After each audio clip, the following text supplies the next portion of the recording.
Olá, uma ótima tarde a você. Começamos agora mais uma edição do Agricultura BR, aqui pelo canal do Boi, pela internet e também TV Imaculada Conceição. É um prazer estar contigo e a partir de agora levar informações, notícias e aquilo que é importante para o seu negócio, para a sua rentabilidade. E na edição de hoje você vai ver. Você vai ver que os norte-americanos venderam na semana encerrada no último dia 30 de maio, 510 mil toneladas de soja. Vai ver também que o volume de milho vendido foi baixo. Vamos trazer para você aqui no Agricultura BR informações a respeito do que está sendo visto em termos de perspectivas para a próxima safra 2019-2020 e uma avaliação da safra atual feita pelos analistas de agronegócio do Banco Itaú BBA. Você vai acompanhar durante essa edição. No Agricultura BR de hoje também você tem muita tecnologia voltada para a pecuária. Então atenção pecuarista, porque nós vamos trazer para você ao vivo aqui genética, discussão, debate, coisas que são importantes para um bom desempenho aí da sua produção. Vou falar também de soja e eu já vou adiantando, tá? O Donald Trump voltou a fazer uma nova ameaça aos chineses, apimentando ainda mais esse conflito comercial entre os dois países. Agora está ameaçando em taxar produtos da China em mais 300 bilhões de dólares. A situação está bem complicada. Você tem ainda mercado físico e mercado futuro. Olha, e eu começo o programa de hoje falando a respeito de um evento chamado Agro em Pauta, no qual o Banco Itaú e BBA, ele reuniu os seus especialistas na área de agronegócio para traçarem as perspectivas para a campanha 2019-2020 e também avaliar a campanha 2018-2019. Na oportunidade, eu estive lá nesta última quarta-feira e conversei com o Guilherme Belotti, ele que é analista sênior de agronegócios do banco, e falou a respeito dos mercados de soja e de milho. É o que você acompanha a partir de agora na entrevista do Agricultura BR.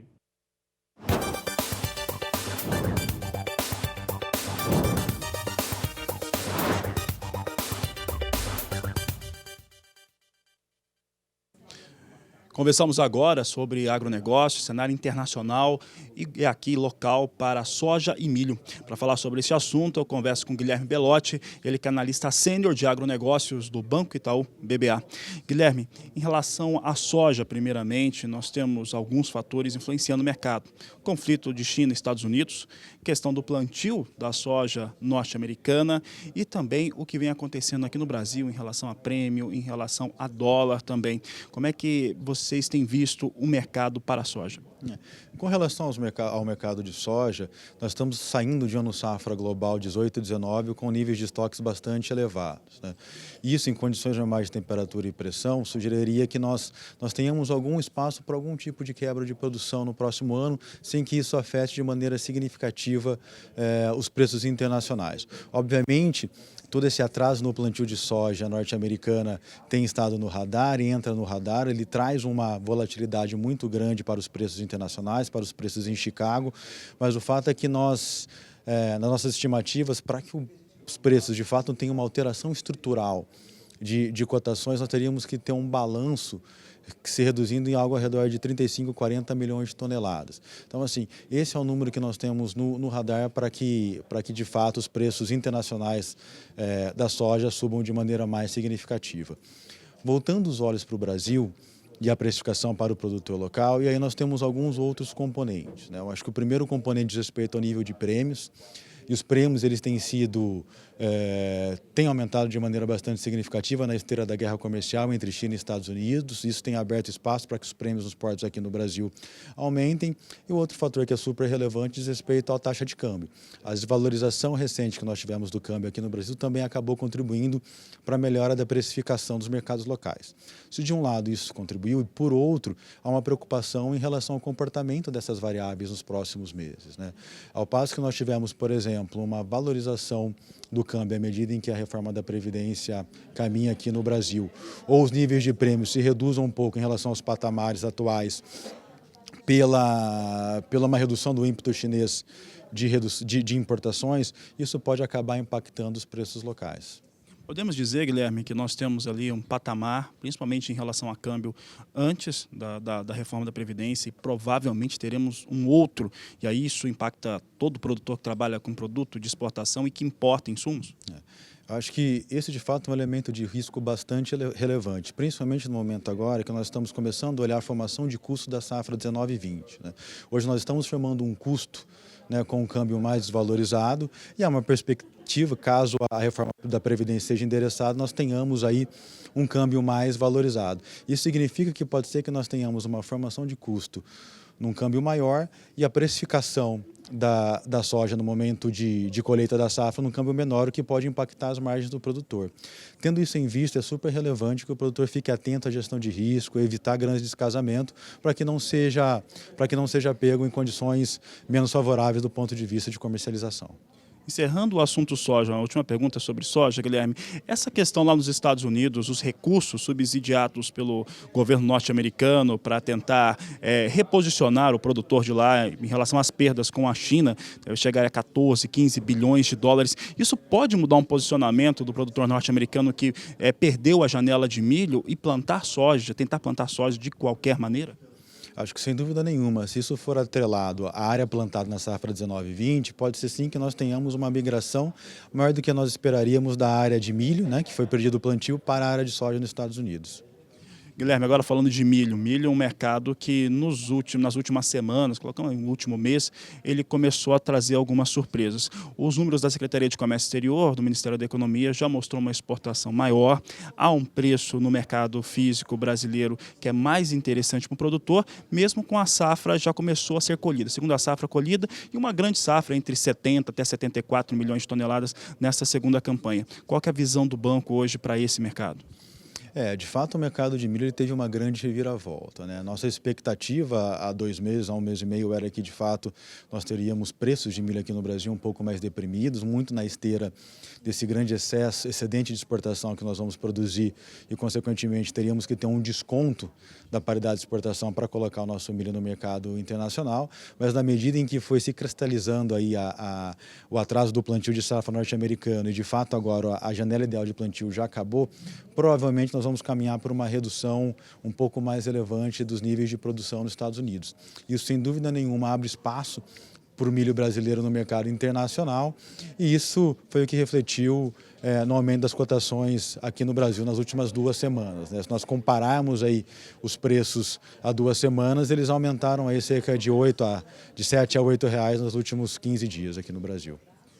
Guilherme, as empresas ou instituições como o Conab e o Departamento de Agricultura norte-americano estão estimando exportações brasileiras de milho nessa safra entre 31 até 32 milhões de toneladas. As empresas privadas já começaram a estimar números um pouco melhores, 33 milhões, e com revisões, né, com viés de revisão para cima. Esses números são possíveis vendo o mercado como hoje está e aquele preço mais baixo que se esperava no mercado doméstico ficar até um pouco melhor do que se esperava para o produtor? Acho que, sem dúvida nenhuma, a extensão das nossas exportações elas estarão muito atreladas ao tamanho da quebra da safra norte-americana. À medida em que for se cristalizando uma quebra maior, provavelmente o espaço para o Brasil exportar mais milho ele tende a ser ainda maior. Então, acho que os números que nós temos hoje, por exemplo, são de 31 milhões de toneladas, mas com viés de revisão para cima. Tá certo, Guilherme. Obrigado pela participação aqui no Canal do Boi. Obrigado. Bom, ainda hoje nós trazemos em destaque a entrevista com Pedro Fernandes, diretor de agronegócios do Itaú, que fala a respeito do ambiente econômico em relação ao que vem acontecendo no país e as expectativas, principalmente após um cenário aprovação da reforma da Previdência. Por aqui eu sigo falando de soja porque na quinta-feira, hoje é quinta-feira, como tradicionalmente ocorre, o Departamento de Agricultura dos Estados Unidos divulgou o seu relatório de vendas e exportação. E esse relatório trouxe um número muito parecido com aquilo que tinha ocorrido na última semana. Foram um pouco mais de 500 mil toneladas, 510 mil toneladas comercializadas pelos exportadores norte-americanos, o que faz com que os Estados Unidos fiquem mais próximos de bater a sua meta de exportação, uma meta da tímida, sim, mas está bem próxima agora. falta menos de 1,5 milhão de toneladas, pode colocar na tela. Você tem aqui uma venda na semana na ordem de 535.800 toneladas, chegando agora a pouco mais de 46 milhões de toneladas para 48.310.000 toneladas de meta de venda de exportação, de acordo com o que foi divulgado hoje pelo Departamento de Agricultura dos Estados Unidos. Já que falei de Estados Unidos, vou falar sobre a nova ameaça de Donald Trump, sobre o que acontece com as suas relações com a China. O Donald Trump, entre esta quarta e esta quinta-feira, ele afirmou duas situações. Primeiro, uma relacionada ao México, dizendo que as medidas que estão sendo tomadas pelo país vizinho aos Estados Unidos para conter a imigração ilegal não são suficientes, que ele não está satisfeito com nada. A outra é que ele ameaçou novamente trazer novas taxas sobre produtos chineses em relação à entrada nos Estados Unidos. Isso seria uma taxação em mais 300 bilhões de dólares. É importante lembrar que a China tem atuado também contra essas investidas do presidente norte-americano, o que vai despontando para uma situação cada vez mais distante de um acordo comercial entre as duas nações, mesmo que parcial, mesmo que um acordo parcial ainda parece um pouco distante de ocorrer. Vamos saber como é que isso está influenciando o mercado de soja, de dólar e o mercado financeiro a partir de agora. Começando pela soja, nós temos aqui soja na Bolsa de Chicago. A principal influência na Bolsa de Chicago é sem dúvida o clima, é sem dúvida aquilo que ocorre nas áreas de cultivo dos Estados Unidos. A posição de julho é negociada a $8,67 mais 6 o bushel. Agosto, $8,74 mais 2. Setembro, $8,81 mais 2. E a posição de novembro, $8,94 mais 4. Elas vão perdendo cerca de 2 centes de dólar. Eu ressalto aqui que nós temos uma situação no qual soja ela está muito atrasada, chega a ficar 40 pontos percentuais atrasado frente à média histórica nos Estados Unidos. É mais do que isso quando se compara ao ano passado para o cultivo da soja. Um outro aspecto importante é que a janela ideal do milho já se encerrou. Os norte-americanos têm ali vários cenários ali que estão sendo despontados. Alguns deles vão mostrando para uma queda na produção, pelo menos enquanto se tiver um risco climático sobre os Estados Unidos. E por lá, a previsão do tempo é de 15 dias de chuvas, não deve chover por lá. Outro aspecto importante é dólar. Vamos falar de dólar, porque o dólar vai sendo influenciado pelas questões externas, né? Estados Unidos, mais uma vez, em relação à China. Tem os fatores também de uma possível queda na taxa de juros norte-americana. E aqui no Brasil, há um clima um pouco mais favorável para a aprovação de reforma, com uma aproximação entre os poderes executivo e legislativo do país. Vamos saber como é que vem o dólar. O dólar vai perdendo mais de 0,5%, 0,55% de queda no momento, negociada a R$ 3,87 mais 3, assim vem a moeda norte-americana.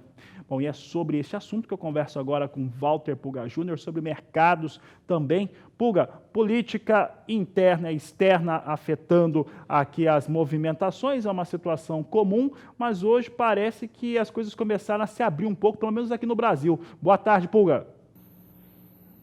Boa tarde a você, boa tarde a todos. Olha, de fato, a perspectiva é de que o dólar retome trajetória de baixa, já se esperava isso. Ontem, vamos lembrar, o dólar terminou em alta de quase 1%.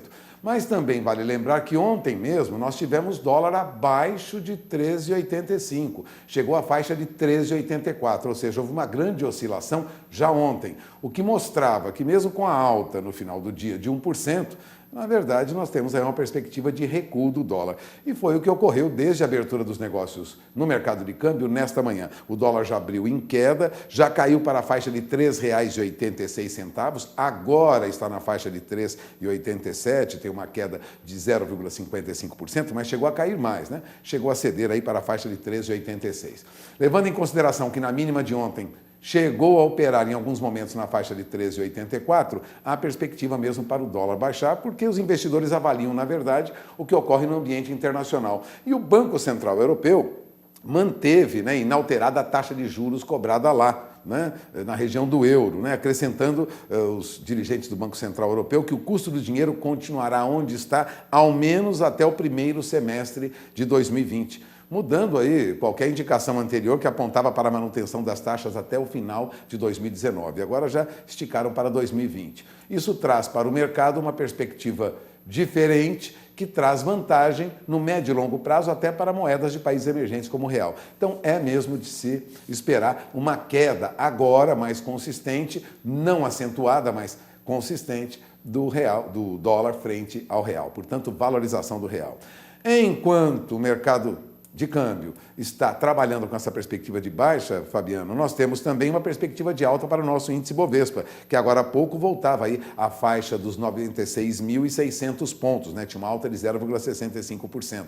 Aliás, o índice da Bolsa Paulista subia já mesmo na abertura do mercado, influenciado aí, lógico, pelo que acontece no exterior. O Leonardo Ramos conversou com jornalistas do Valor Econômico, ele é sócio da DNA Invest, ele disse que o mercado externo tem exercido forte influência sobre esse movimento no mercado de ações. A calmaria no exterior está pautando uma leve alta para a Bolsa Brasileira. E a política segue no radar, como sempre, lembrava o Leonardo Ramos, sócio da DNA Invest. Por isso, de olho no que ocorre em Brasília.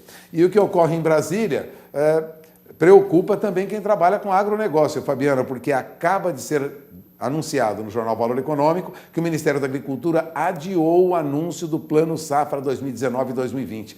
Tudo isso porque ainda não foi aprovado no Congresso o projeto de lei que libera um crédito extra no orçamento deste ano para pagamento de subsídios, benefícios sociais como Previdência e Bolsa Família, né? Os planos do Ministério da Agricultura, portanto, foram comprometidos, né? Quem anunciou foi Eduardo Sampaio, secretário do Ministério da Agricultura, conversou com a ministra Tereza Cristina e o Plano Safra, que deveria ser anunciado no próximo dia 12, fica adiado até que haja aprovação no Congresso desse crédito extra no orçamento. Não é possível para o Ministério anunciar neste momento um número ou uma proposta que não tenha lastro no orçamento da União. Portanto, na dependência de aprovação no Congresso, fica adiado o anúncio do Plano Safra 2019-2020, que estava marcado para o dia 12, Fabiano. A notícia acaba de ser publicada pelo jornal Valor Econômico e deve repercutir daqui para frente nesta tarde nos negócios em geral, notadamente no agronegócio. É com você. Tá certo, Walter Pulga, obrigado pela participação, né? Pulga vai confirmando essa situação. Já se tinha, né, um clima que, se não tivesse a aprovação desses recursos, que não teria o lançamento no próximo dia 12 de junho. O pessoal do Ministério estava bastante confiante, mas Pulga acaba de trazer a confirmação que não. Ainda hoje nós vamos trazer uma entrevista de um especialista em agronegócio que fala que justamente essa questão do Plano Safra, do Plano Agrícola Pecuário, com o passar dos próximos anos, ele vai cada vez ficar menos relevante. Daqui a pouco você vai ter essa informação, não relevante porque ele não vai existir, mas sim porque o mercado, principalmente as empresas privadas, devem começar cada vez mais a ocupar esse espaço. Vamos falar agora de soja no Porto, então, rapidamente, como é que vem soja negociada nos portos de Santos e Paranaguá. É o destaque que eu trago agora no Agricultura BR. Eu tenho aqui a apuração da Granos Corretora. Um grande abraço ao pessoal da Granos. O pessoal está nos acompanhando aqui. E eu vou trazendo aqui o Porto de Santos com R$ 81,00 a saca de 60 quilos em negociação neste momento. Temos também aqui Paranaguá, valores a R$ 81,50. Vai tendo uma sustentação acima de R$ 81,00 nesta semana. É uma semana inferior em preços daquilo que acontecia na última semana, mas ainda assim são valores bem interessantes para os negócios com soja no porto ou nos portos, melhor dizendo, aqui do Brasil. Vamos falar agora a respeito de tecnologia e tecnologia voltada para a bovinocultura. E olha só, como escolher touros jovens, como ter uma melhor seleção, é um tema de um workshop muito interessante que acontece na sede da Embrapa Gado de Corte, aqui em Campo Grande, no Mato Grosso do Sul. E é para lá que nós vamos agora, vou conversar com Kylie Rodrigues. Olá, Kylie, boa tarde. Olha, o evento da Embrapa é sempre um convite para tecnologia, informação e ter melhores negócios. Boa tarde, seja bem-vinda. Oi, Fabiano, boa tarde a você, boa tarde a todos. É sim, como você falou muito bem, né? Desde ontem, Fabiano, eu estou por aqui porque ontem aconteceu a capacitação técnica dos técnicos do programa Gene Plus. Hoje acontece a escolha do ATJ Plus da raça Nelore e amanhã finaliza com os resultados da prova de avaliação do Nelore. Mas quem está do meu lado e vai dar mais informações sobre este grande evento é o Gilberto Menezes, que é gerente técnico do programa Gene Plus, pesquisador da Embrapa Gado de Corte também. Boa tarde, Gilberto. A importância desse evento, 3 dias aí de muito conhecimento. Boa tarde. Para nós do Gene Plus é uma satisfação muito grande, né, termos tido essa oportunidade de 3 dias, principalmente por estarmos com todos os nossos técnicos de campo aqui reunidos, né, para participar da capacitação que aconteceu ontem, da escolha do touro jovem hoje, a partir da prova, né, de avaliação de eficiência alimentar, PADN, que a gente tem, e amanhã os resultados dessa prova. Contar com uma boa parte dos nossos criadores que trouxeram os animais aqui na prova, permitindo então, essa interação. Ou seja, 3 dias de festa, 3 dias muito importantes, que muito nos honra, de muita responsabilidade, que a gente está buscando utilizá-los da melhor maneira possível para o benefício dos nossos clientes, nossos parceiros. Nós estamos com os animais ali ao lado, a nossa equipe vai mostrar aqui, né? São esses animais que daqui a pouco os pesquisadores, vocês, né, os técnicos todos, vão estar avaliando e vão estar olhando mesmo para ver quais são os ATJ Plus. Isso, o ATJ Plus, né, avaliação de touro jovem do Gene Plus para a raça Nelore, ele usa a prova de avaliação de eficiência alimentar como uma das fases para a escolha desses touros jovens melhoradores, né? São touros que vieram já de seleção nas fazendas, animais muito bem avaliados geneticamente, que foram bem avaliados nos técnicos dentro da fazenda, vieram para a prova, e dessa prova de eficiência alimentar, parte carcaça e desempenho, sai a elite, né? É feita uma avaliação, e de um grupo ali de elite, vai passar por o crivo dos nossos técnicos de campo, que aí de fato vão olhar os animais e fazer uma inconferência, um colegiado para escolher de fato quais touros serão os eleitos para o ATJ Plus Nelore deste ano, que irão para a parceira nossa, que é a Alta, né, para a coleta de sêmen e depois distribuição para os criadores interessados. E aí material muito importante, né, no mercado, evoluindo aí a pecuária brasileira. Sim, com certeza. O ATJ Plus é algo, uma ação estratégica dentro do programa Gene Plus Embrapa, né, que permite essa escolha de touros jovens melhoradores. Isso tem um efeito grande no progresso genético da raça, né, a gente está trabalhando com gerações mais novas, sob um crivo de seleção bem pesado, como eu falei para vocês, é uma peneira bem apertada, que é um combustível propulsor do melhoramento do Nelore no Brasil, que, claro, isso vai irradiar para toda a cadeia produtiva, né? À medida que você tem essa genética elevando o nível, isso começa depois também permear e chegar em todos os produtores do Brasil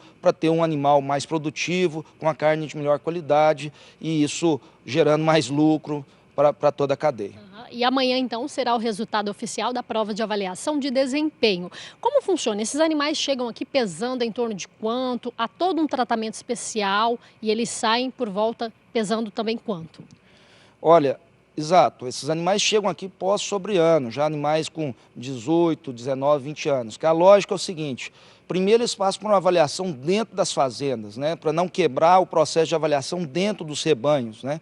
Só depois de estar completo, né, aí com 18, 19 meses, é que eles são selecionados pelos técnicos, desde que sejam muito bem avaliados geneticamente, e aí vêm para cá. Eles já chegam já com pesos variando, é difícil falar uma média, talvez 450 quilos, né, porque já são animais já um pouco mais velhos, e vão passar aqui 70, 80 dias com uma média de ganho de peso aí de 1,5 a 2 quilos. Também é uma flutuação, né, entre ganho, e vão chegar aí já 550, 600 quilos, né, até mais do que isso, dependendo dos animais que a gente está falando. Claro, um processo de avaliação aqui rigoroso, um processo de alimentação muito controlado, porque a gente está falando de animais de alto valor genético, nós estamos falando de animais que vão ser reprodutores, portanto, então a dieta também tem que ser uma dieta balanceada, esses próprios ganhos não podem ser muito exagerados, porque isso pode causar problemas reprodutivos futuros. Então a gente tem esse cuidado, né, para que a partir daqui, aqui é apenas uma fase da vida desses animais. Eles agora que vão seguir, se Deus quiser, vão estar gerando progênies, né, filhos, e trair sim esse benefício voltando para toda a cadeia, né? Muito obrigada, Gilberto, pelas suas informações. Eu que agradeço. Fabiano, as tecnologias são várias, né? Afinal, a Embrapa Gado de Corte, né? É isso mesmo que eles prezam. E eu vou continuar por aqui acompanhando tudo e levando as informações na nossa programação. Volto com você no estúdio. Muito boa tarde. Obrigado, Kylie. Uma boa tarde a você, uma boa tarde também ao pesquisador. Bom tê-los aqui no Agricultura BR. Tecnologia e informação para a pecuária, para a agricultura. Você vê aqui no Canal do Boi. E a seguir no Agricultura BR, você confere informações a respeito das perspectivas para a economia e para o agronegócio brasileiro. Aproveite para entrar em contato, entre em contato através do nosso WhatsApp. O número é 679-9656-2266. Eu volto já. Nessa última quarta-feira, o Banco Itaú BBA ele realizou o Agro em Pauta, no qual seus especialistas de agronegócio falaram a respeito das ações do banco e principalmente uma avaliação da campanha atual 2018-2019 e as perspectivas para a safra 2019-2020. Dentro dessas perspectivas, e há pouco nós destacávamos que o plano safra ele não vai ser lançado no dia 12 por umas questões políticas, até se liberar os recursos necessários. E você vai ver agora numa entrevista que, de acordo com a direção dessa instituição, dessa empresa, cada vez mais vai se precisar menos do plano agrícola pecuário. É o que você confere agora na entrevista do Agricultura BR.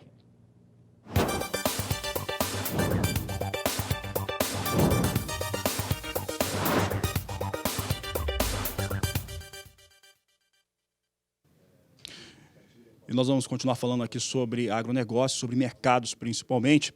E agora eu converso com Pedro Fernandes, diretor de agronegócios do Banco Itaú BBA. Pedro, prazer falar contigo. E nós tivemos aqui uma apresentação importante a respeito de uma visão sobre o agronegócio brasileiro e também o agro global. Neste cenário, pensando principalmente em China, como que o Brasil vai se posicionando? Boa tarde. Boa tarde, Fabiano. É um prazer estar aqui com você. A China já é o principal parceiro comercial do agronegócio brasileiro e a relação tem muito a evoluir. A soja ainda tem uma representatividade muito grande dentro da nossa pauta de exportação e o Brasil deve trabalhar para inserir outros produtos dentro da nossa pauta. A China já foi um dos nossos principais compradores de açúcar nos últimos anos.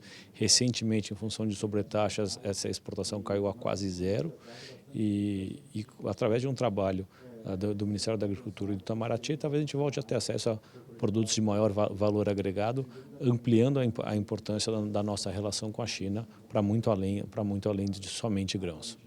Nesse aspecto, o complexo carnes ganha um destaque maior por conta da peste suína africana. Como que o mercado tem precificado essa possibilidade?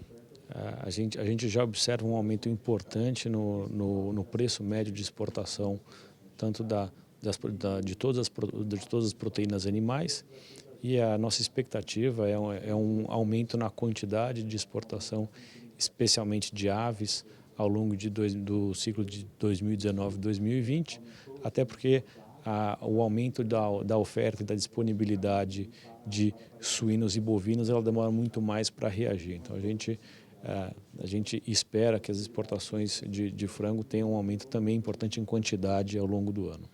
Pedro, nos cenários que nós temos, tanto doméstico quanto externo, nós temos aí variáveis importantes.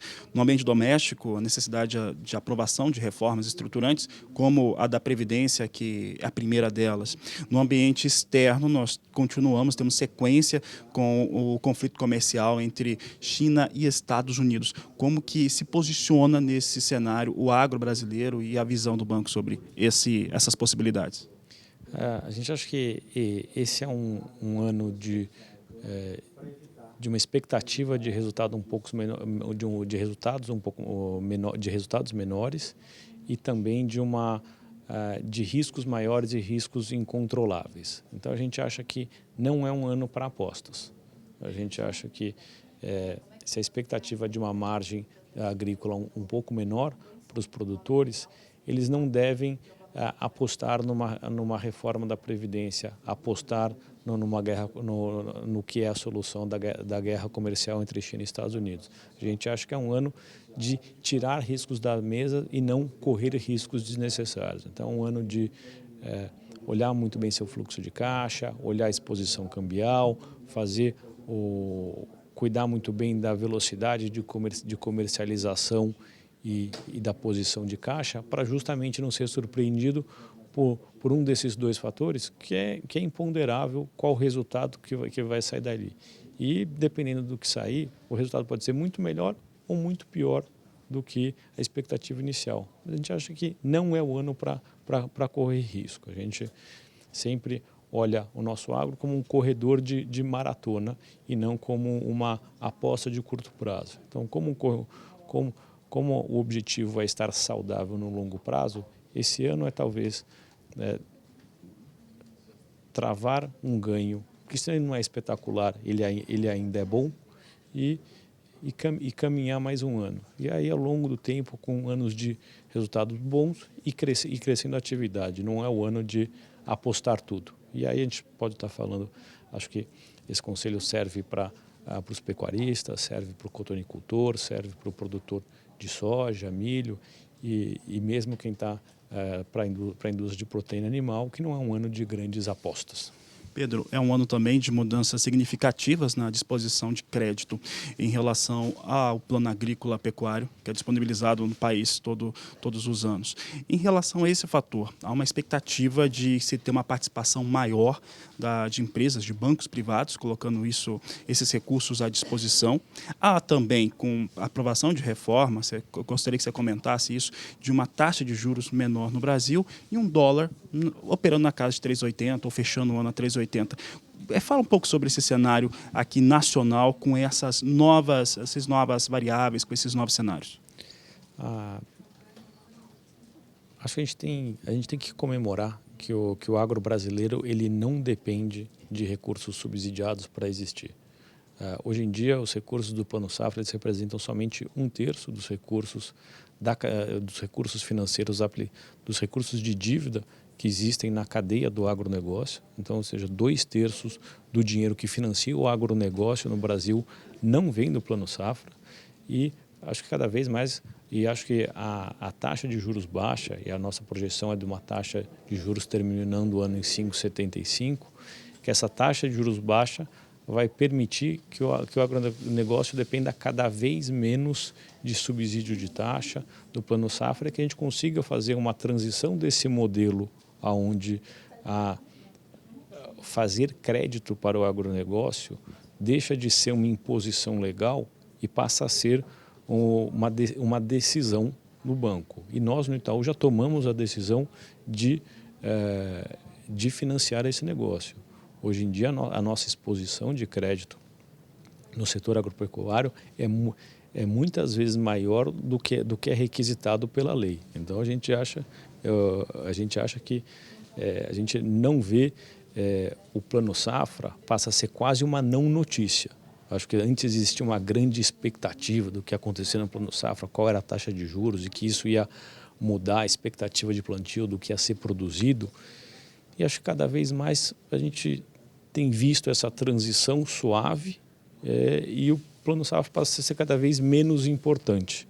Acho que talvez culturalmente ele ainda tem uma importância grande, mas na prática a gente já está vendo a comercialização de fertilizantes andar, independente de uma definição de Plano Safra. A gente já vê todo o comércio de sementes já foi feito, apesar de não ter Plano Safra. Então, acho que cada vez mais a gente tem um país de um financiamento livre e não direcionado pelo que vem de Brasília em junho. Pedro, para encerrar, questão dos juros livres, né? Às vezes as pessoas comentam e acabam falando assim, não, então a taxa de juros tende a ficar mais alta do que aquela que está sendo colocada. A própria concorrência aí entre os bancos privados, ela já não vai dar conta de ser competitivo para o produtor na hora da contratação? O que a gente tem visto é que as taxas de juros livres, a cada ano elas são menores e a cada ano aumenta a competitividade por fazer operações de crédito. O que talvez precise ser reforçado é que até agora ser um bom produto, ter uma boa situação financeira, uma situação financeira mediana ou excelente, não significava uma mudança de preço para financiamento. E agora, com recursos livres, a gente vai poder passar a diferenciar quem tem uma operação melhor. Então, acho que a gente vai beneficiar quem é o melhor produtor, quem está mais estável, quem apresenta o seu negócio da melhor maneira. Então, acho que essa mudança é importante. Então, quem tinha uma situação mediana, talvez tenha um aumento de custo de financiamento. E quem tem uma situação excelente vai ter uma diminuição do custo de financiamento. Então, a gente acha que é reconhecer as externalidades de cada um, é reconhecer os pontos positivos de cada um. Então, a gente acha muito mais justo o novo modelo do que o modelo anterior, onde todos eram beneficiados com o mesmo tipo de recurso na mesma taxa. Tá certo, Pedro. Obrigado pela participação no Canal do Boi. É isso. Obrigado, Fabiano. Tá aí, ainda hoje você acompanha mais informações do Agro em Pauta. Nós vamos para o intervalo comercial. Daqui a pouco nós vamos falar a respeito de leilão judicial de uma usina de cana-de-açúcar no estado de São Paulo. E você vai acompanhar também a produção de etanol de milho ainda na edição de hoje. Nós vamos para o intervalo e voltamos já. E o Centro-Oeste já lidera a produção de etanol no Brasil, etanol à base de milho. A região Sudeste tradicionalmente tem a maior parte do parque industrial, mas esse já migra para os estados desta região. É o que você vai acompanhar agora na entrevista de Walter Puga Jr. A produção de etanol de milho no Brasil já ultrapassa 1 bilhão de litros. E a perspectiva é de que em poucos anos atingiremos aí volume superior a 8 bilhões de litros. Mas para quem durante muitos anos via a impossibilidade do mercado aceitar etanol de milho em função de custo mais alto, a situação parece mudar bastante. Eu tenho aqui ao meu lado Márcio Perim, da IEG-FNP, analista de bioenergia. Márcio, a situação hoje leva a crer que nós teremos mesmo um aumento da produção de etanol de milho no Brasil? Sim, a nossa expectativa é que a produção de etanol de milho cresça substancialmente nos próximos anos. Algumas estimativas, inclusive da União dos Produtores de Etanol de Milho do Mato Grosso, apontam que essa produção pode superar 8 bilhões de litros em 4 a 5 anos, o que é um número que parece otimista para o cenário hoje, produzindo talvez 1,5 bilhões de litros nessa safra, mas bem factível com as condições de mercado do Mato Grosso. A perspectiva lá no Mato Grosso é mais fácil do que em outras regiões onde o setor sucroalcooleiro já é bem desenvolvido? O grande diferencial do Mato Grosso é o custo de produção, a disponibilidade de milho a um custo muito baixo. O Mato Grosso é a região, se a gente fosse considerar o Mato Grosso como um país, seria o país de menor custo de produção do milho, com o milho mais barato do mundo, inclusive mais barato que o próprio Estados Unidos. Então, essa disponibilidade de milho a um custo muito competitivo torna o processo de conversão do milho em etanol muito facilitado. Fora isso, há também demanda pelos subprodutos que vêm desse processamento do milho para a produção de etanol, né? A demanda para o DDG e a demanda para a energia que essas usinas que produzem etanol de milho geram? Exatamente. O milho, além de produzir etanol, ele também produz o DDG, é um farelo, ele compete bastante com o farelo de soja, mas com algumas características diferentes. Ele tem uma demanda muito firme. Algumas usinas produtoras de DDG reportam que existem filas nas usinas para compra desse produto. É um produto de alto valor agregado, muito demandado e que tem sim um consumo que também pode crescer bastante, tendo em vista que a região é uma grande produtora de proteína animal. Além disso, temos o óleo de milho, que é um produto que pode ser utilizado tanto para consumo humano quanto para a produção de biodiesel. E a produção de energia elétrica, essa sim depende um pouco do tipo de usina que vamos estar trabalhando. Uma usina que tenha cogeração a partir de cavaco de madeira, ou até mesmo de bagaço de cana, se for uma usina mista, né, uma usina flex, essa vai depender da eficiência dessa planta, mas considerando uma usina nova, eficiente, com caldeiras de alta pressão, existe sim a possibilidade de vender a energia para a rede. Mato Grosso, como o interior do Brasil como um todo, tem um problema de energia elétrica. Se você ofertar energia elétrica a um custo competitivo na rede, é sempre um diferencial para a região. Então, esse sim pode ser um outro fator positivo para garantir a atratividade de investimento em plantas de etanol. Agora, você lembrava pouco antes desta entrevista que a dificuldade está em retirar o etanol de lá do Mato Grosso e trazer para o mercado consumidor. É aí que reside aí alguma preocupação? Exatamente. O grande desafio do Mato Grosso é um desafio e também é a oportunidade. Por que o etanol é tão barato, o milho é tão barato no Mato Grosso hoje? Pela questão logística. O frete para você tirar hoje a saca de milho do Mato Grosso e trazer para São Paulo ou para Santa Catarina, para Paraná, onde estão a indústria de proteína animal, você vai gastar de 15 a 20 reais por saca de milho. Ou seja, praticamente dobra o valor da saca de milho no Mato Grosso. Esse é um fator que faz com que o milho no Mato Grosso seja muito barato. Mas, por outro lado, tirar etanol, por mais que eu esteja tirando, praticamente estou tirando milho, de um produto que tem um valor agregado muito maior. Basicamente, como se você estivesse concentrando uma saca de milho, condensando ele e transportando ele a 1/3 do seu volume. 1 litro de etanol carrega valor agregado que chega a ser 3 vezes maior do que que 1 quilo de milho. Então, você transportar etanol é um produto de valor agregado maior. Então, hoje a nossa estimativa indica que você vai ter um custo, isso vai variar muito e hoje o frete no Brasil é uma incógnita, principalmente a questão do tabelamento, mas em condições normais vai chegar em torno de 30 centavos por litro para tirar o produto do Mato Grosso e trazer em São Paulo. Existe ainda a possibilidade de atender os mercados do Norte e Nordeste, e aí a melhoria da logística no norte do Mato Grosso ou na região de Sapezal, usando a hidrovia, tem um grande potencial de levar o etanol dessa região do Mato Grosso até os pontos consumidores do norte e nordeste do Brasil, utilizando um modal de logística um pouco melhor. Para resumir, etanol de milho, se tudo caminhar bem, é viável no Brasil. Sim, temos uma grande perspectiva de que a matriz de etanol no Brasil finalmente vai ser diversificada e competitiva. O milho, além de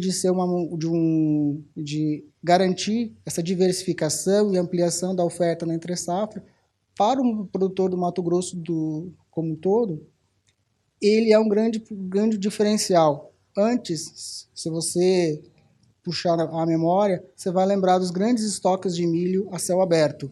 Podemos imaginar ou idealizar que no futuro o milho não seja mais um produto de tão baixo valor agregado ao ponto de você perder grandes volumes, estocá-lo a céu aberto e perder essa quantidade de milho.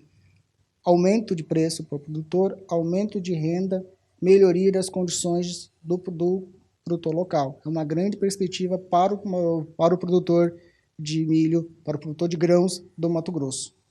Bom, você acaba de ouvir Márcio Perim. Márcio Perim é analista no mercado de bioenergia da IEG FNP, uma das consultorias mais conhecidas no país. Agradeço a sua entrevista, Márcio. Vamos encerrando por aqui. Voltamos ao programa.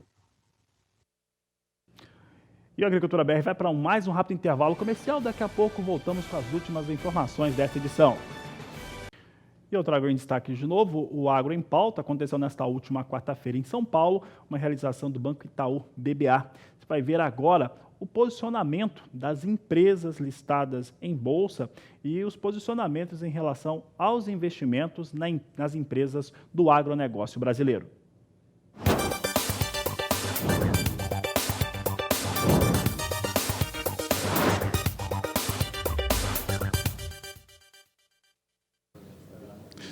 Eu converso agora com Antônio Barreto, analista de alimentos, bebida e agronegócio da corretora do Banco Itaú BBA.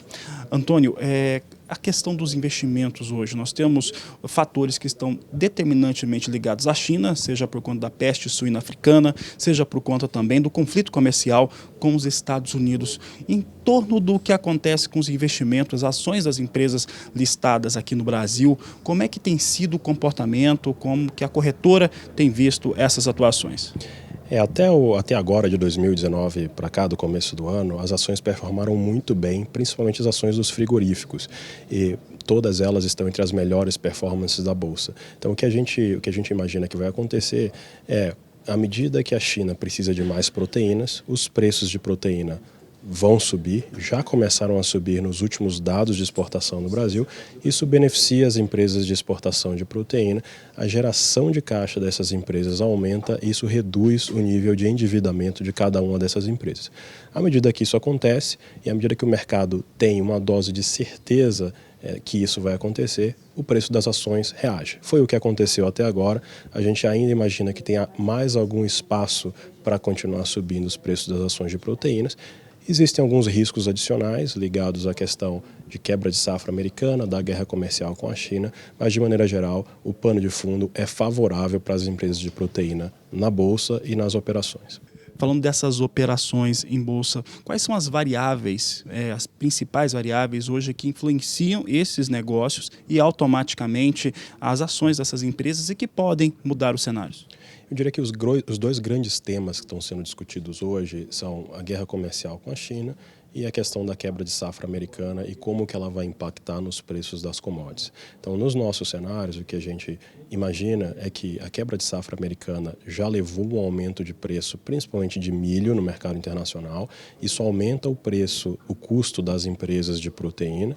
Isso é um fator negativo para as empresas de proteína que aconteceu ao longo das últimas 2 semanas. O que a gente imagina é que isso já veio para o preço das commodities, isso já foi precificado também nas ações. Em relação à guerra comercial com a China, esse é um fator determinante para saber quem vai se aproveitar mais do cenário benéfico de proteínas indo para frente por causa da febre suína africana na China.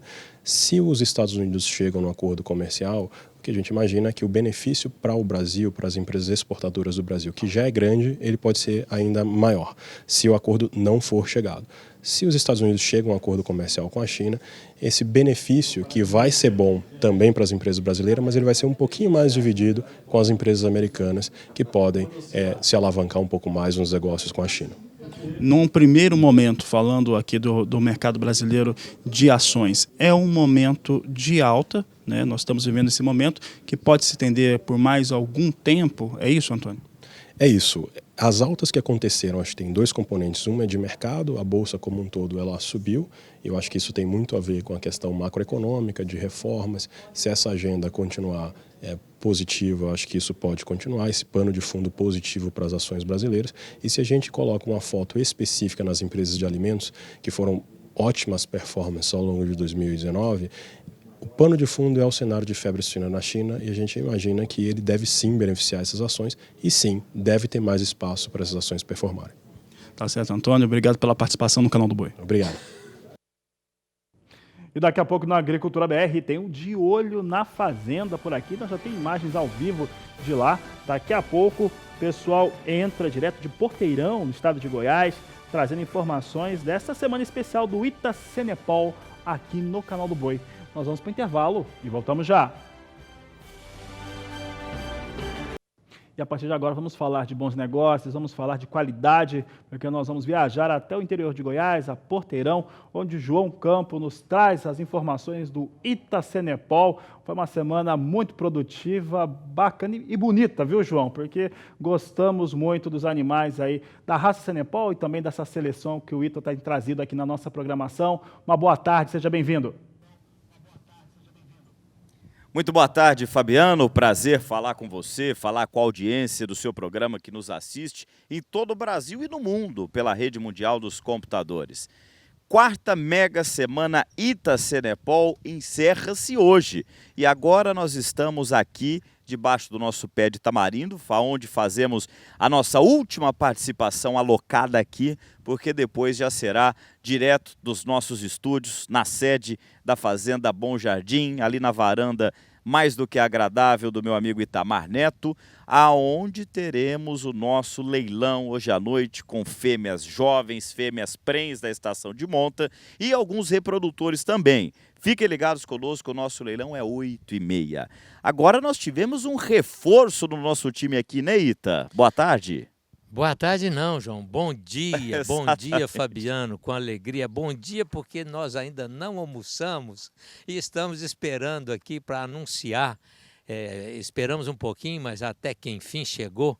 E eu quero ter a honra de anunciar para engrossar o nosso time aqui, o nosso grande amigo leiloeiro Cláudio Gasperini, ao qual passo a palavra para que ele possa dar a sua primeira mensagem do dia de hoje no 4º Mega Semana Ita Cenepal. Bom dia, com alegria, meu amigo Cláudio Gasperini. Grande Itamar, muito bom dia ou muito boa tarde. Boa tarde para os amigos, bom dia para nós que não almoçamos ainda. Bom dia, meu grande colega e grande parceiro João Campo. Bom dia, Fabiano, bom dia a todos os amigos que nos acompanham. Realmente, um prazer enorme estarmos pela 4ª vez aqui reunidos na Mega Semana Ita Cenepal. Oferta de muita qualidade, o mercado conhece e reconhece, os compradores retornam aos seus investimentos aqui porque sabem da qualidade, da seriedade, do acerto com o qual o Ita tem direcionado a sua seleção. Temos uma oferta pequena já dos reprodutores, temos uma oferta ainda razoável das fêmeas, eu tenho a certeza que os amigos terão aqui uma oportunidade especial. Falei ainda razoável em termos de quantidade, né, gente? Porque se nós formos falar em termos de qualidade, é uma oferta bruta de boa e grande. Sem dúvida nenhuma, viu, Cláudio? Nós temos nas fêmeas 2 categorias. As novilhas geração 2017, para serem aspiradas e posteriormente prenhes na estação de monta agora de primavera e, obviamente, fêmeas já em plena produção. E eu vou chamar agora uma bateria das fêmeas jovens. Nós temos consultas de amigos que procuram novilhas que estão aptas a serem aspiradas agora e o primeiro lote que eu chamarei é justamente o lote de número 1. Põe o lote 1 na tela pra gente, então, por gentileza. Ele que é o animal, ou a animal no caso, Ita 1247, uma fêmea de 18 meses, praticamente 350 quilos, e é uma das fêmeas que eu tenho certeza que, se não forem confirmadas a preço fixo logo aqui na nossa comercialização, no nosso leilão vai ser destaque de preço. Filha de Gene Igapó 590, numa mãe descendente do grande Hércules CN 5480. Hércules, um dos grandes avós maternos da raça. Superior para as características maternais, peso à desmama, ganho de peso no pós-desmama, destaque também para a fêmea, uma fêmea estruturada. E eu vou pedir as considerações do meu amigo Cláudio também nessa fêmea, Cláudio, que o preço está na tela. São 16 parcelas de R$ 975. Eu acho uma barbada as oportunidades que os amigos têm aqui. Essa fêmea tem 18 meses de idade, ela nasceu em novembro de 17. É uma fêmea de boa avaliação, com uma genética importante, filha do Gene Igapó 590 em vaca Hércules. Uma fêmea que é superior, eu chamo a atenção em vários quesitos aqui, tem um destaque especial para precocidade sexual, ganho médio diário, tem um biotipo muito bom e uma fêmea de ótimo frame. Então, gente, quem busca uma fêmea precoce, pode comprar, que está a campo, como é toda a seleção Ita aqui. Uma seleção a campo, uma seleção que vai responder na produção em cima de pastos naturais, especialmente em cima de braquiárias. Não é isso, Ita? Cláudio, eu quero te contar que você, agora que está iniciando os trabalhos junto com a gente, nós estamos oferecendo um brinde especial. Sabe qual é o brinde? Qual é o brinde? Para cada fêmea adquirida, com preços fixos e frete grátis, cada comprador de um lote de fêmea vai levar de presente 20 doses de sêmen ou do Pedra do Ita, ou do Aquiles do Ita, ou do Spartacus da Agir. É um presente de coração para os nossos criadores, amigos que nos prestigiar e confiar no nosso trabalho. Olha, gente, Natal normalmente é 25 de dezembro, hoje vai ser 6 de junho. O nosso pré-natal é no dia 6 de junho. Que presente, hein? Sem dúvida. 20 doses de qualquer um dos 3 grandes raçadores, eu chamo a atenção dos amigos aqui, ó. Pedra, Aquiles e Spartacus. Então, gente, tem qualidade, tem genética sobrando num presentaço. Que eu tenho a certeza que vai acompanhar muito bem essas fêmeas, tanto no acasalamento delas, quanto em outras aspirações que os amigos farão. É verdade. Eu já quero, por favor, prevenir a Campo Grande, para que a gente possa ter eficiência na amostra dos animais. Após a gente chamar o próximo lote, que será o lote número 2, positivo. Campo Grande já prepare, por favor, a apresentação dos 3 touros que nós vamos presentear as doses de sêmen, que é o touro Spartacus da Agir, o touro Pedra do Ita e o Aquiles do Ita. Campo Grande deixa em ordem aí, depois do lote número 2, nós queremos mostrar os animais que vamos presentear. Então, na tela, lote número 2 para as considerações do João Campo e do Cláudio Gasperini. Muito bem, lote de número 2, meu amigo Ita, é a 1307, geração setembro de 2017, 20 meses de idade e com quase 370 quilos. Uma res extraordinária, filha do CN 218L, com a veia materna de Hot Stuff 104F, campeão touro lá de Honeybee Creek. Agora eu vou pedir para o Cláudio, com as considerações, Cláudio. Cláudio, qual que é a expectativa média da produção folicular dela, meu amigo? Rapaz, eu estava olhando e isso aí é uma das... assim, como é que eu vou dizer? Das melhores coisas que a gente pode encontrar num animal que tem todas as qualidades que essa fêmea tem. Porque é uma fêmea de altíssima produção folicular. São 70 oócitos por aspiração, essa é a previsão. E além disso, além de toda essa fertilidade, avaliem a fêmea como indivíduo. Uma linha superior correta, uma fêmea de pelo zero, coloração de pelagem maravilhosa, procurada, buscada. Fêmea também de umbigo 000, uma carcaça equilibrada, com bom espaçamento de costelas. Realmente uma fêmea diferenciada, com essa produção folicular que a destaca de maneira muito especial. E além disso, reúne o sangue CN 218L do seu pai, numa veia materna, campeão Hot Stuff 104F. Então, tem genética, tem um biotipo sensacional, tem altíssima fertilidade, é mais uma oportunidade diferenciada em parcelas de 875. E lembrar sempre, né? Não são 30, não são 36, são só 16 de 875. Vamos fazer uma conta de papel de pão aqui, Ita? Podemos fazer? Claro, vamos lá. Expectativa de produção de 70 oócitos. 30% de conversão, que é o que normalmente se tem, vezes 30%, igual 21 embriões. 21 embriões, a média nacional hoje, 50% de prenhez. Vamos ser mais assim, conservador, humildes, vamos botar só 30% também? Vezes 30% igual 6,5, 7 prenhezes.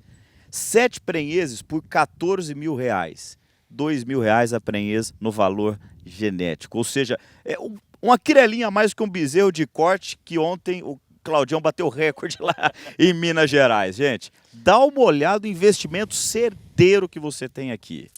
Fora o presente que todo mundo vai ganhar, que agora peço a Campo Grande, por favor, passe na sequência os 3 touros que nós pedimos as imagens, o Spartacus da Agir, o Aquiles do Ita e o Pedra do Ita, para que todos... Está aí na tela, olha, esse é o Spartacus da Agir, que é um dos touros que vamos presentear com 20 doses de sêmen. E na sequência, como nós temos só 2 minutos restantes, Campo Grande pode ir substituindo, colocando as outras imagens para apreciação. Esse aí é o Aquiles do Ita. Infelizmente, esses 3 animais que vamos mostrar já morreram na fazenda e a cobra pagou o pato. Porque não sabemos exatamente do que morreu, porque estava sadio, bonito hoje, amanheceu morto. Mas nós temos as doses de sêmen para democratizar a genética e a gente poder... Agora está aí já o Pedra do Ita. Gente, é um touro que... Eu tenho fotos dos meus netinhos montado nele e ele assim, é um trator de esteira que levava o gado rebelde para a exposição. Bastava atrelar naquele cangotão dele que ele levava até os pavilhões. É um touro que deixou história. Cláudio Gasperini. 3 touraços de suma importância que contribuíram em determinados momentos na formação não só do plantel de Ita Cenepol, mas do Cenepol brasileiro, que é o melhor do mundo, diga-se de passagem. É isso, né, Cláudio? Podemos encher a boca e falarmos que realmente temos o melhor Cenepol do mundo. Um Cenepol avaliado, um Cenepol muito bem produzido, acasalamentos estudados, permitindo que a raça evoluísse muito rapidamente de 2000 para cá. Realmente, nós estamos de parabéns e por conta disso a gente vai vendo a aceitação que a raça vai tendo. Aos amigos que fazem a cria e fazem o cruzamento industrial e também aqueles que fazem a terminação, seja no pasto, seja em confinamento, eles têm visto e têm provado as qualidades que a raça tem, de velocidade de crescimento e de ganho de peso, de acabamento de carcaça, de qualidade de carne, e tudo isso tem feito com que a carne de Cenepol, hoje já chancelada, hoje com um programa de carne de qualidade, venha sendo cada vez mais procurada e cada vez mais reconhecida no nosso mercado. É isso aí, gente. Na minha parte, eu agradeço a todos vocês que estiveram aqui conosco, que estiveram ligados pelo Canal do Boi dentro da nossa Mega Semana Cenepol, a 4ª edição. Eu tenho certeza que hoje à noite faremos um grande leilão. Por quê? Porque eu conto com a sua audiência, eu conto com a participação de todos vocês que nos assistem. Obrigado, Ita. Obrigado, João. Obrigado, Cláudio Gasperini. Obrigado todos os nossos companheiros que estão aí nos assistindo atrás das câmeras do SBA, toda a equipe. E até logo mais, na sequência dos trabalhos. Entramos, que hora agora, João? 18h10. Olha, último horário para apresentação a preços fixos. Aproveite, liga na mesa, confirme o que já escolheu e logo mais às 20h30, com esses 2 bambas aqui do martelo, vamos realizar o leilão democraticamente. Não fazemos defesa, é para agradar o mercado naquilo que o mercado precifica nossos animais. Muito obrigado e até logo mais, se Deus quiser e Ele quer, com certeza. Obrigado, Claudião. Prazer mais uma vez trabalhar ao seu lado, meu amigo. Show de bola! Estarmos entre os amigos numa oportunidade como essa, fazendo um leilão como esse, é tudo que a gente pode querer de melhor. E melhor ainda é contando com a participação de todos os amigos. Até mais tarde. É isso aí, gente. Nosso muito obrigado, então, porque, olha, você estar entre amigos é muito bom. E de quebra ainda dá conta de pagar as contas, é melhor. Sensacional, maravilha. Um abraço a todos. Agora eu volto aos nossos estúdios do Canal do Boi em Campo Grande com o Fabiano. Fabiano, um abraço para você. Foi muito bom estar essa semana inteira aqui contigo na Agricultura BR. Vai daí. Tá certo, João, um grande abraço a você, ao Cláudio, ao Ita, sucesso, porque, olha, os animais são realmente fantásticos, uma seleção maravilhosa. Vou acompanhar, tá, João, Cláudio, Ita, vou estar acompanhando também por aqui no Canal do Boi esse grande evento, a próxima participação e também o leilão. Então você tem essa grande oportunidade, o Canal do Boi traz sempre para você qualidade, garantia e principalmente, né, a possibilidade de você ter uma forte evolução no seu rebanho. Essa edição da Agricultura BR vai ficando por aqui. Nós voltamos logo mais às 17h20, porque você já sabe, este é o Agricultura BR, a inteligência e a transparência do agronegócio, sempre com você. A todos uma ótima tarde e até mais.